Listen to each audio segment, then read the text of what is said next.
مصلحا ومجددا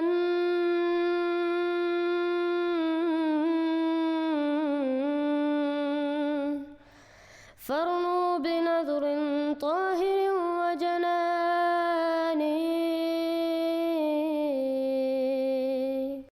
Assalamu Alaikum wa rahmatullahi wa barakatuhu, dear viewers. With us today we have our beloved brother Kaleem Wali from St. Louis, Missouri, and today we will hear how he found Islam, Ahmadiyyat, the true Islam. Assalamu Alaikum, dear brother.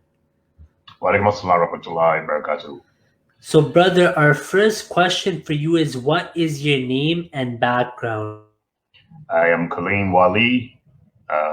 My name was officially changed in 1996. I was born and raised St. Louis, Missouri. Basically lived here all my life, except for when I turned 18, I joined the Army. My family was basically Catholic. But my mother was really not religious. We were not pushed to go to church. The only time I can ever recall us actually going to church was during Easter when we dressed up and then we would go to service. But other than that, I really didn't come from a religious background. My grandmother was a devout Catholic, so she went to church basically every Sunday. And so growing up, when I got about 12 years old, I started seeing the world there was problems going on in the world. And so from that moment on, I started seeking answers. And one thing that I did know was that I could not see myself as being a Christian because I saw too much inconsistency between people who said they represented God and what I knew God to be intuitively.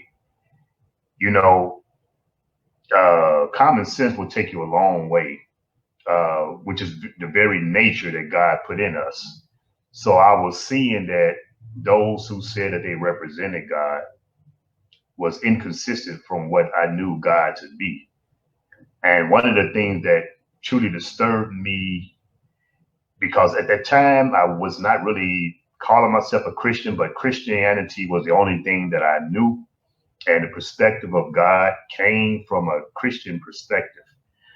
And I was about 13 years old when the movie The Exorcist came out.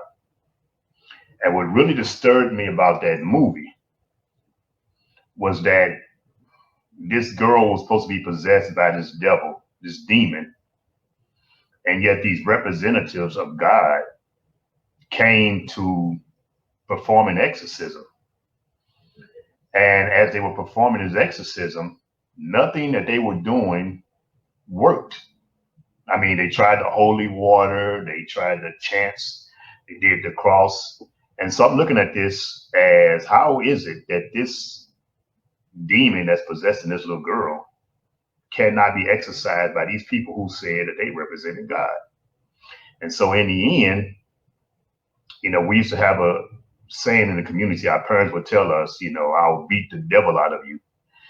And that's exactly what had to happen. He actually had to resort to ungodly means in order to really get this demon to leave the girl. He wound up beating on the girl. After the older priest had a heart attack, he wound up just beating the girl, and he actually literally beat the devil out of the girl, and the devil jumped into him, and then he jumped out the window, committed suicide. So this truly bothered me, is how can these people who say they represent God be so weak?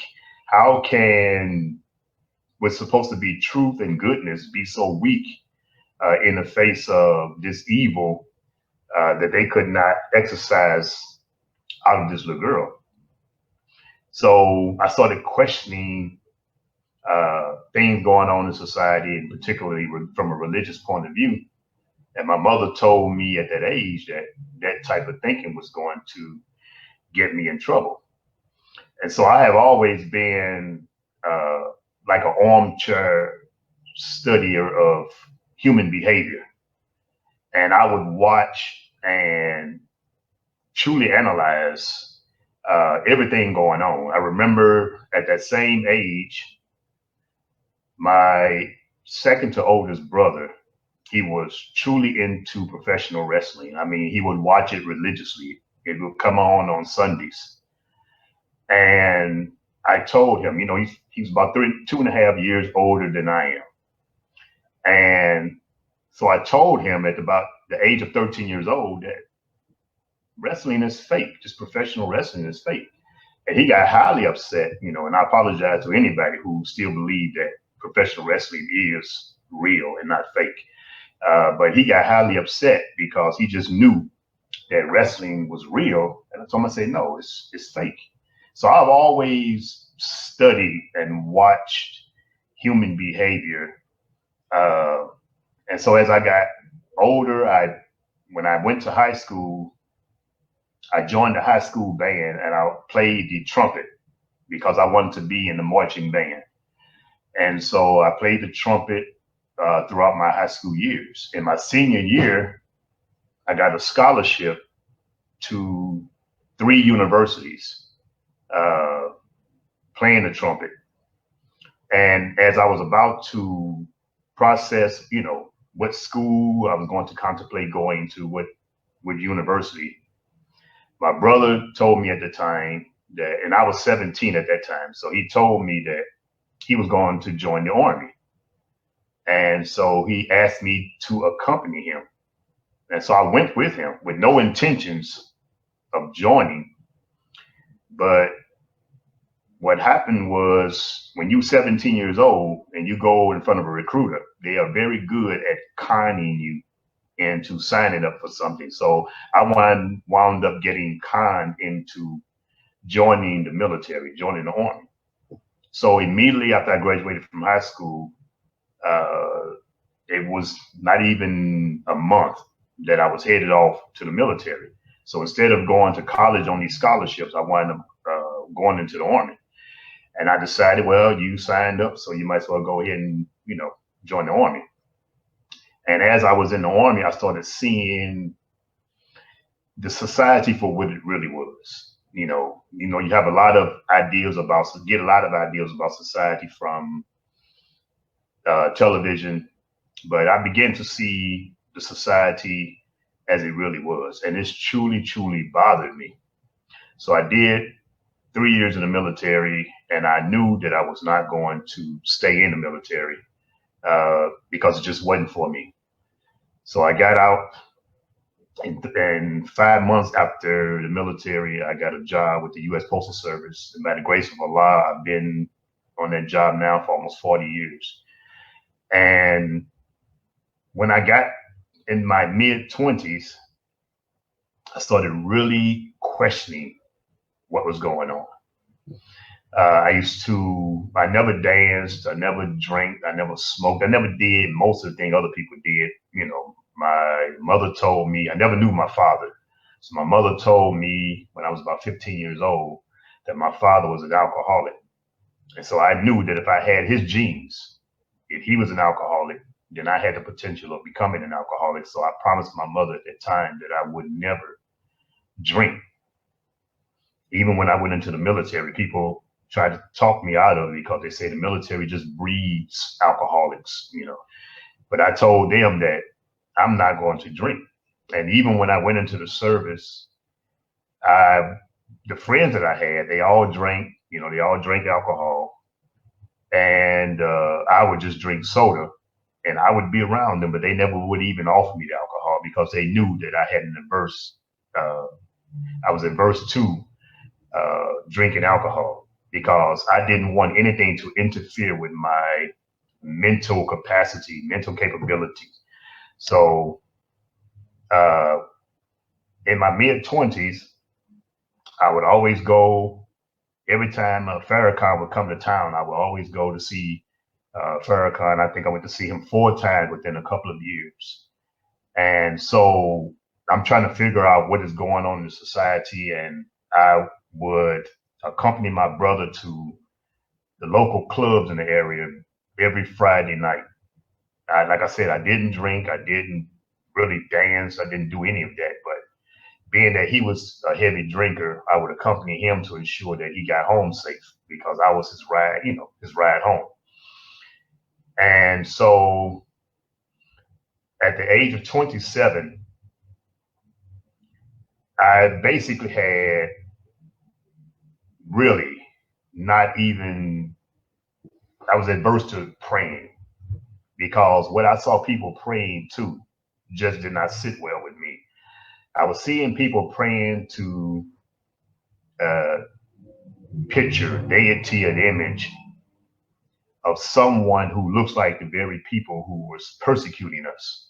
So I knew instinctively that the problem and the solution could not look alike. So if these people were the problem, then I knew that that could not be the solution.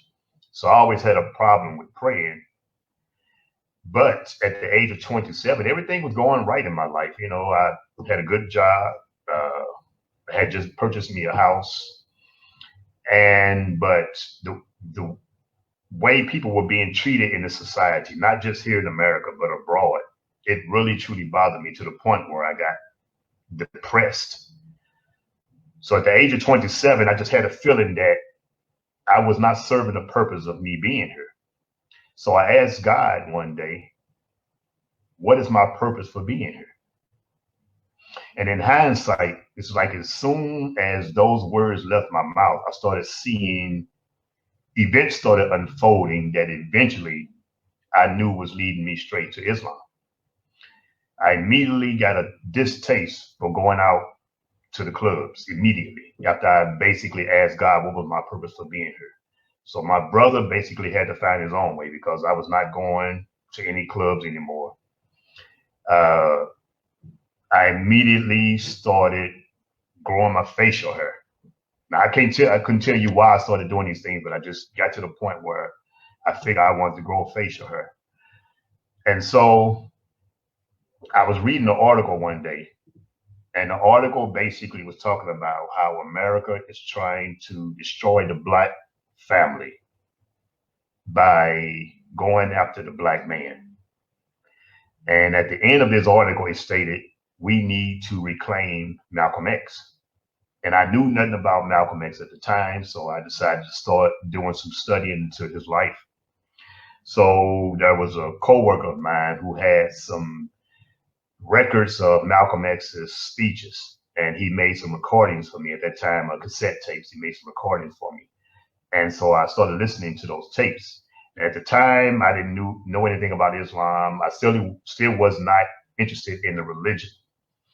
And so I'm listening to these tapes, and these tapes are beginning to wake me up as to what type of society we were truly living in. Then I read other books by various authors that get into the psychology of racism and what's going on in society because I had to understand the why. And I was learning a lot from these books. And I was reading everything that I got my hand on, and from authors that most people probably have not even heard of, but they were the ones that were delving deep into the society, the psychology, racism, the psychology of just the cruelty that was going on among humanity. And so this was an eye opener, and it was good in a sense. But the only problem that I had was all of these books that I was reading, they were great at diagnosing a problem. And as we know in Islam, all truth, no matter where it comes from, is nothing more than a commentary of the Holy Quran. So they was basically putting out this truth as to diagnosing the problem going on in society. But no one had the solution. So it was still plaguing my mind. What is the answer to these problems that are going on in the society? So when I got into my early 30s, I was looking for an organization to volunteer for. And at that time, I had got a hold of a documentary about Malcolm X's life. And this was audio, like a video, what they call a video cassette player. And so as I popped the video in, I'm looking at Malcolm speaking. He said that Moses and Jesus and Abraham, peace be upon them all, he said that they were Muslim. And that hit me strange. And so it was two things about watching that video that attracted me. One was he said that all of these messengers of God, they were all Muslim. And so finally, I was able to see a connection between these various messengers, that they're all connected. But another thing that also impressed me was when I was younger, I always felt that Christianity made the black man weak. Whereas in order for him to be a good Christian, he really could not defend himself. He couldn't defend his family. He had to be so docile in order to be a good Christian, in order to make it to heaven. And that never appealed to me. So now I'm hearing Malcolm talking about these messengers of God, and I'm finally seeing men with their masculinity intact, praising God. So I went to work after looking at that, and I was like, I need to find me a mosque. So I went around asking people, anybody know a mosque that I can go visit? And there was a couple of people there from the Nation of Islam that had invited me to come to their mosque. And every time they would invite me, week after week, for some reason, I just could not go. And as Allah would have it, there was a young man working in another unit separate from mine. And I would see him out there, and I knew he was different from everybody else. And by the grace of God, they moved him to the unit that I was working in. And I found out that he was a Muslim. And the thing that impressed me about him was that he didn't talk, when he expressed himself, he didn't talk in the local language, if you know what I mean. We used foul language almost every other word. So, but he would express himself in a very dignified manner without having to resort to cursing and getting loud. And so that greatly impressed me. So immediately I made up my mind that I was not going to use that type of language anymore.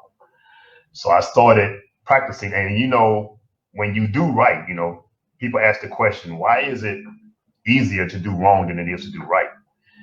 And in response to that, when you do right, you have to be conscious at all times of, am I doing the right thing? How do I do the right thing? But when you do wrong, you just do.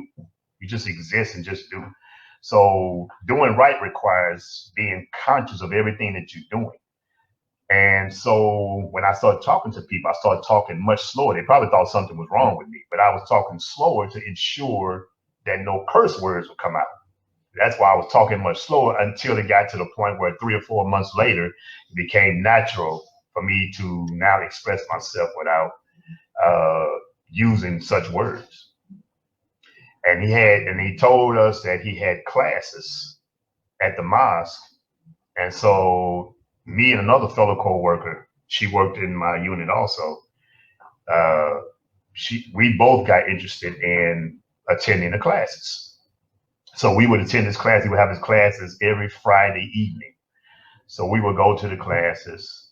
And of course, the first book that I got was The Philosophy of Teaching of Islam by the Promised Messiah, peace be upon him. Although at that time I did not know that he was the Promised Messiah. I didn't even know what the Promised Messiah was, because I'm coming from a non-religious background. And so as I took the book to read it, and prior to that, I had got a severe disliking for eating meat. So it was only a matter of time before I was going to become a vegetarian. But anybody who read that book, The Philosophy of the Teachings of Islam, knows that the Promised Messiah, peace be upon him, highly advised against becoming a vegetarian. He stated that man was meant to occupy the middle, and we are in between the animals that are herbivores and animals that are carnivorous. And so there's a time for man, herbivore, they are animals that are docile and their food has to be provided for them. Where the carnivorous animals, they go hunt for their food. And the promised Messiah, peace be upon him, stated in that book that there will be a time when you would need to be humble. So if you were just purely a meat eater, then you would show too much aggression. And there's a time when you would have to show bravery. And if you just purely eat vegetation or vegetables and fruit, then there would be a time when you would lack bravery. So he said we were meant to occupy the middle. So that immediately stopped me from giving up meat. I had stopped eating pork years before anyway, so I didn't have to give up eating the rest of meat. And so as I was reading that book, and prior to learning anything about Islam, I always felt that every time I was approached by a religious figure from Christianity, I was being conned into believing as they believe. And I always felt, I never at any moment in my life doubted that there was a God. There has never been a time in my life where I doubted that there was a God. The only thing I doubted was their representation of God. So since God exists, you don't have to con me into believing in God. Just give me God straight up. And that was missing from everybody who would approach me when it came to trying to tell me about God, about religion. So as I was reading the book of philosophy teaching Islam, I don't know what a promised Messiah, Imam Mahdi, I don't know what any of that is. I asked the brother, what's the difference between you and the other Muslims? And he said, we believe in the promised Messiah, peace be upon him. And you might as well have been talking Chinese because I didn't understand what that meant. But my ignorance of Hazrat Mirza Ghulam Ahmad, peace be upon him, being the promised Messiah, to me actually attests to his truthfulness. Because as I was reading that book from a non-religious perspective, I said, this is not an ordinary man. So from someone who doesn't know anything about promised Messiah, the Imam Mahdi, I immediately knew that the man who authored this book was not the same as other men. So it's just something about the way he presents God to you, plain, clear, unambiguous, straight to the point. This is your Lord. These are his attributes. This is what he requires of you. And it's one of those, you can take it or leave it. This is no kind game because there's no benefit to Islam whether we join or not. And so this is what I knew. This was so straightforward. And I would take the book and I would read a few pages at a time because the message in it was so heavy that you could not digest it all at once. So I would take and read a few pages at a time and I would just contemplate on the things that he stated. And one day as I was reading the book, I was sitting in my car and I was reading the book. And in a state of wakefulness, I saw a door opening and I was told that it was time for me to walk through the door. So I finally visited the mosque on a Sunday. And coming from a Christian background, when I visited the mosque on the Sunday, I was the only one that had a suit up. Everybody else just had regular clothes. And it was at the time before we had our current masjid in St. Louis, they had a small building and I live right around the corner from this building. I would see this building all the time and see people coming back and forth from this building, but I never knew that it was a mosque. So when I finally went there as a visitor in 1993, I was so impressed by the brothers that were there because for the first time, it seemed like everybody there knew their religion. They not only believed, but they knew why they believed. They were able to defend their belief, and so that greatly impressed me. But when you come to the truth, as many converts will tell you, the truth sometimes is kind of hard to take at first. So I stayed away for a little while. And then I slowly started coming back. And so the brothers started teaching me prayers. And there was a group that we used to go with, and we used to go on the streets on a Saturday night to talk to the gang members and the drug dealers, try to get them to change their ways, you know. And I did this for a while. And I noticed that the Ahmadi brothers who were gone, you can basically pick them out from the other Muslims because their behavior was much different than the other Muslims. They were much more mild-mannered, much more calm in their demeanor. The other ones seemed more angry, whatever. And not really knowing Islam, I was taking cues from this group because they were basically mostly Muslim. So I was taking cues from this group as to what Islam would allow and what Islam would not allow. And they really had an adverse mindset to race. And so when we would go more, we would talk more about the behavior of whites in the society than we would anything Islamic or anything religious. And so I would go to this group every Saturday. We would hit the streets, go out, talk to the gang members and the drug dealers and all that. So I really didn't know Islam. I didn't study the Quran. I hadn't studied the Quran yet. So I'm just taking my cue from them that whatever they're doing, this is what Islam must allow or whatever. So as I came back and I started studying more and more, and one brother asked me, you know, as they were teaching me the prayers, and you know, when you a convert and you learning Islamic prayers, you going to school all over again. So as they were teaching me the prayers and I was making my notes, writing the prayer down, I'm still thinking, you know, I love prayer. I love that mode of prayer, but these people get up too early to pray for me. So I know I'm not getting up at no 4 a.m. to do prayers. So as I would go to this group, and before we would go out on the streets and talk to the gang members, we would basically talk among each other. You know, you get a brother get up there and speak as encouragement before we hit these streets because it was dangerous out there. So, and we was basically putting our lives on the line every time we were on the streets to try to talk to these young men. And the leader of the group one day said, "You brothers need to start doing your prayers." Now, I wasn't a Muslim yet. I had not joined yet. And there might have been about 30, 40 people in that room, but I took it as a personal message to me from God that I need to start doing prayers. Now, this is someone who was still adverse to doing prayers. So I said, okay, the next morning I'm going to get up and I'm going to start doing my prayers. I'm going to start learning how to do these prayers. I didn't know prayers by heart. So as I'm doing the prayers, I got up at 4 some in the morning. As I'm doing the prayers, I'm reading it from the notes that I'm taking it. And my oldest brother had been missing for a couple of years. He had, you know, unfortunately got strung out on drugs. He had owed people money, and he told me people were after him. And so he had just, at that moment in early 1994, he had been gone, missing for 2 years. So as I'm studying these prayers, I'm like, let me give this prayer thing, let me put it to the test. You know, as I know now, you don't test a lot, but Allah knew where my heart was. He knew my ignorant state at that moment.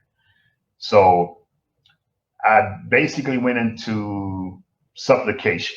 And when I went into prostration, I supplicated to Allah, "Oh Allah, a brother has been missing for a couple of years. We don't know anything about him. We don't know whether he's dead or alive. Please give us some information about his well-being, whether he's dead or alive. Give us some information about him to ease our hearts." Shortly after that, about 3 or 4 days after that, my sister, who was an in-home nurse for an elderly woman, she was in a woman's home and she had some time on her hand. And my sister's not religious, but she had some extra time on her hand. So she just sat down to just thumb through a magazine one day. And in the magazine, when she opened it up, there was a picture of my brother. And in that it said he had got off drugs. He was clean and sober. He had straightened out his life. And he had moved to Kansas City, Missouri. And right after that, he called us. So at that moment, any doubts that I had about the power of prayer was immediately removed. Any doubts I had about the truth of Islam was immediately removed. But as a converts, we still waver because we feel that this religion is too good for us at this moment. I'm not good enough to be in this religion at the moment. I need to clean myself up right now before I can become a part of this community. So the brother asked me after I've been studying a while, he said, so do you have any questions? Because I guess he was wondering why it was taking so long for me to sign by it. And I told him, I said, brother, one thing I do know is I have no choice but to join Islam. I said, because any reason that I would have not to join Islam would purely be secular, purely be worldly reasons. There is no spiritual reason why I could not join Islam. And I truly understand that God says he holds you accountable the moment that truth enters your heart, not when you join Islam. The moment that truth enters your heart, that's when God said the accountability starts. So I had no choice. I could have walked away, but I knew that if I walked away, I was walking away from the truth, and I knew that I'll still be held accountable. So as Allah would have it, the fourth Khalifa came to America in 1994 to inaugurate the Sadiq Mosque in Chicago. And so this was my opportunity, and the head of the community that the organization that I was with, where we would go out on the streets and talk to the gang members, he had already picked a last name with me. We picked Wali. And so I was calling myself, at that time, my first name was Clifford. So I was calling myself Clifford Wali. When the fourth Khalifa came to America in 1994, by the grace of God, even though I was not a Muslim yet, I had a mulakat. I was able to have a group mulakat with Hazur. And he graciously picked my first name for me, Kaleem. So from that moment on, I became unofficially Kaleem Wali.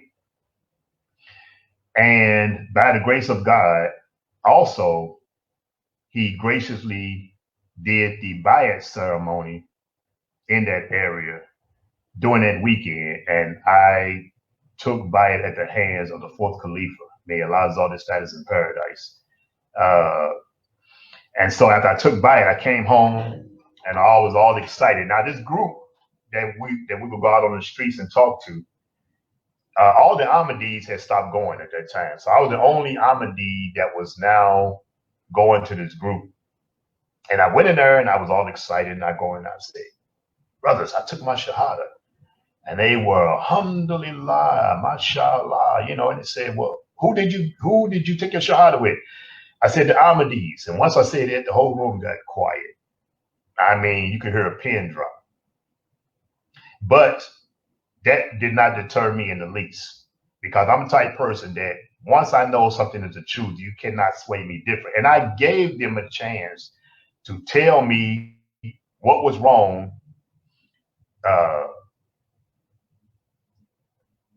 what was wrong with me, what was wrong with Ahmadiyya. Before I joined Ahmadiyyat, I gave them a chance. Tell me what's wrong with Ahmadiyyat. But you got to come to me from a spiritual perspective. You got to tell me that the leader did this that was un-Islamic, God forbid.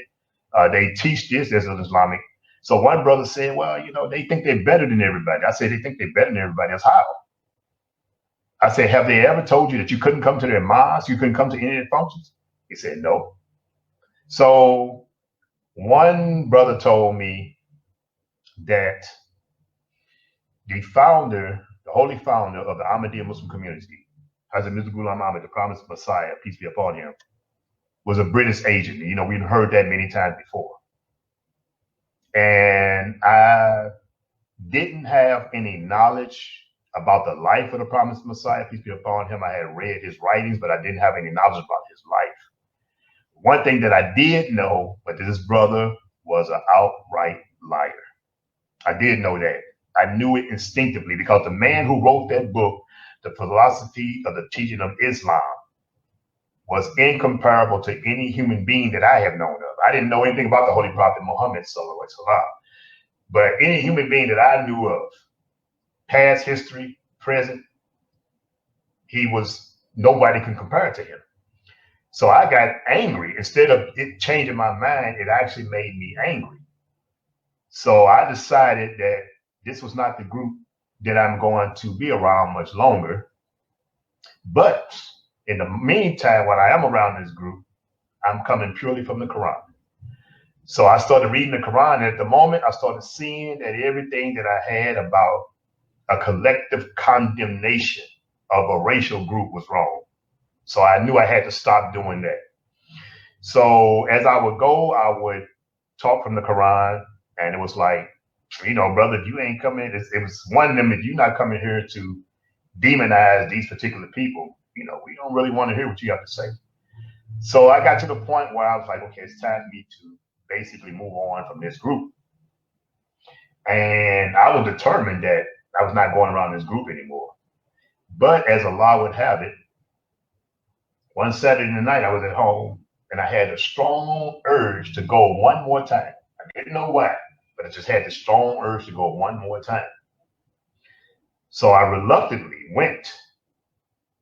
And as I went, there was a brother who was taking his shahada. He took his shahada with him.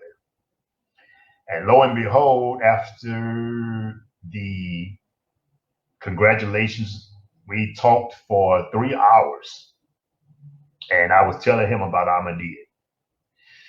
And I invited him to come and meet our regional missionary at the time, who was Maulana Azahani Sahib. And so it was on Christmas Day, 1994, that he met, him and another brother from that organization met Maulana Azahani Sahib. And they talked with him. We basically spent almost a whole day at his house, you know, did prayers together with him. And the other brother was so impressed. He was more excited. But Brother Rafiq, the one who I've been talking to for 3 hours, he was, you know, quiet, laid back, didn't show any excitement. But, you know, Allah knows best. Alhamdulillah, he was the one that wound up joining Ahmadi instead of the other brother. The other brother didn't join, but Brother Rafiq was the one that actually joined Ahmadi into true Islam. And by the grace of Allah, he is now our local president here in St. Louis at the moment, alhamdulillah. And he has been one of the dedicated members of Jamaat Ahmadiyyat in St. Louis ever since the moment he came. He came into the community paying his chanda at the prescribed rate. So after that, I no longer had any more contact with the group. And in 1996, that's when I officially changed my name by the grace of Allah. It only cost me, I did it myself. I didn't go through a lawyer. I basically did the paperwork myself by the grace of Allah. And when I was I picked Kaleem Wali. I picked Rashid, the middle name, Rasheed. But when I got to court, for some reason, I kept saying Rashid. But so I got that officially changed in 1996. And it's been a wonderful journey. And the thing that really solidified it for me was that Islam answered every question that I had about what's going on in the society. You know, is there any accountability for the behaviors going on? Everything was answered in Islam without me even asking the question. So every concern that I had was answered once I joined Islam, once I joined Ahmadiyyat. And all of those vices that you may have, that you think you need to get rid of before you come into, once you join and you make a commitment to submit to the will of Allah, Allah will remove those obstacles, those things that were troubling you, that made you feel that. Because if I wait until I got, I don't know what I was expecting, become righteous before you join the righteous, you'll be waiting forever. That'll never happen. So you come in with the intent to submit to the will of Allah. And by the grace of Allah, it's been a wonderful journey. I've been Ahmadi now for 26 years. And I've held the office of financial secretary for the local Jamaat for 19 years. And I was actually the president for 3 years prior to Brother Rafiq becoming president last year. So it's been a wonderful journey. And I would advise anyone who is outside the fold of Islam, whether you're an atheist. I've watched a lot of convert stories. That's one of the most favorite things I like to do, is watch how people converted to Islam. And quite a few people were atheists. They came from atheism. So Allah doesn't hold you accountable if you question his existence, if you even deny his existence. But to remain in that state without trying to find out whether God exists, that's where the problem comes in. So I noticed a lot of these people who converted to Islam, they said, I didn't believe in God. But I basically said, God, if you exist, then prove yourself to me. If you exist, prove yourself to me. As our dear brother Abdul Hakim Shahid stated in his interview, that he said, God, if you do exist, you can't blame me. If if you don't reveal yourself to me, how you gonna blame me? So basically, what will it harm you if you just basically turn to God and say, well, God, if you do exist, I don't believe in you, but if you do exist, then reveal yourself to me, or give me a sign. Because all that's required is that a desire to accept the truth, a pure heart to be willing to listen to the truth. Don't close your mind, don't close your heart. Because if you do, if you open up your heart and open up your mind, there is absolutely no way that God will leave you out there without guiding you to himself. It's in our nature to attach ourselves to the supreme being. That's in our very nature. So basically, just ask God. All we have to do is just ask God. If you exist, then prove yourself to me.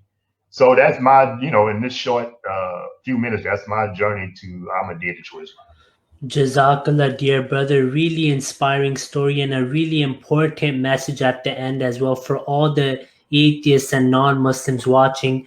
Dear brother, another question we had was if you can shed some light on the importance of Khilafat and why the Muslims need it today.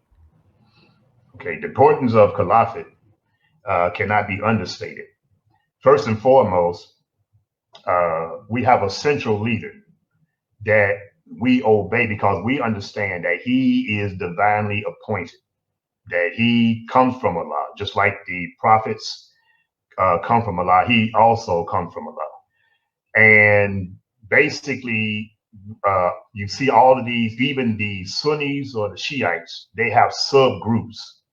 So even among their groups, they are still subdivided. But with us, we have a central leader and we take all of our cues from him. Even when we have our Shura body meetings and we make decisions, he has the final say so. And when he makes a say so, we just obey. And it's a fulfillment of prophecy where Allah promised us in the Holy Quran in Surah Al-Nur. So Allah promised us that that institution will be continued. And the Holy Prophet Muhammad SAW gave prophecies about the institution of Caliphate continuing on the precept of prophethood. And so no other community today, if you look at the rapid growth of Ahmadiyyat, it is truly because of the importance of Caliphate.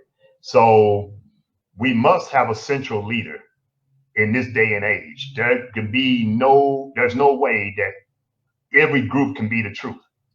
And if we look at the prophecies of the Holy Prophet Muhammad, sallallahu alaihi wasallam, you will see that every prophecy points to the truth of Ahmadiyyat. If you look at the prophecies received by the holy founder of the Ahmadiyya Muslim community when he only had a few followers, and Allah promised him, when he only had a few followers, I would give you a large party of Islam. We are the fastest growing Islamic community in the world. And that is truly due to nothing but our obedience to the institution of Khilafah. Jazakallah, Brother Kaleem Wali. Once again, we have just heard your journey and it was really inspiring. So I thank you for your precious time that you took out for us. In the end, we pray for all viewers that Allah continues to guide them to the true Islam. Alhamdulillah, through this convert series, many Muslims are contacting for literature and are asking questions about Islam Ahmadiyyat. So once again, brother, thank you for your time. And we pray that the viewers benefit from this interview like I did. Jazakallah, dear brother. Assalamu Alaikum. Wa alaikum assalam wa rahmatullah. If you have not yet subscribed, make sure to subscribe and click on the bell icon so you can get notifications for every new video. Also make sure to like and comment on the video and follow on Twitter and Instagram.